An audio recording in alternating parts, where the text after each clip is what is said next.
Raleigh, North Carolina, a capital city notable for its southern charm, blistering summers, and rich history. Also known as the place I spent my summer as a museum intern and stakeholder. Hi, I'm Carmen Bolt. I'm a second-year master's student at Virginia Tech, studying history and public history. And this summer, I am interning as a curation intern at the North Carolina Museum of History.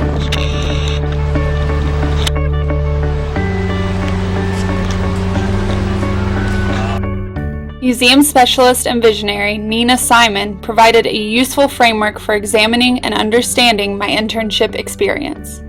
In her book, The Participatory Museum, Simon explains that each participatory project, or each museum seeking to engage with its public in an active way, has three primary stakeholders: the institution, participants, and the audience.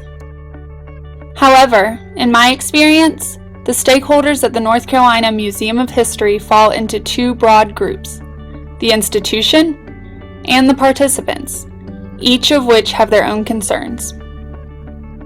The institution is comprised of museum employees, the board, the associates, and the state, and is collectively concerned with the money entering and exiting the museum. As an intern, I had the opportunity to sit in on board meetings filled with the concerns of the institution. I also had the opportunity to walk through the exhibits with the expectations of the participant. In doing so, I witnessed the disconnect that exists between the goals of the institution and the wants of the participants. Though at first glance the North Carolina Museum of History is filled with colorful, attention-grabbing exhibits, most lack any medium for feedback that allows the visitor to respond to their experience. How can a museum interact with its public in a way that allows for individual participation and an opportunity for feedback? An answer that is certainly too simple but offers a pragmatic solution is to give them what they want. And what did I want as I walked through those compelling exhibits?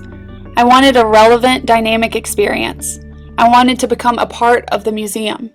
Specifically, I wanted to discuss ideas and have those ideas projected on a wall or picked up in a Twitter feed. My internship experience showed me that offering a means for participant expression and feedback is essential to the overall prosperity of the institution at large. Whether through free Wi-Fi and a Twitter hashtag, or a digital monitor on which visitors can input observations or connections made, the exhibit must incorporate the participant. Without the participant, public history ceases to exist.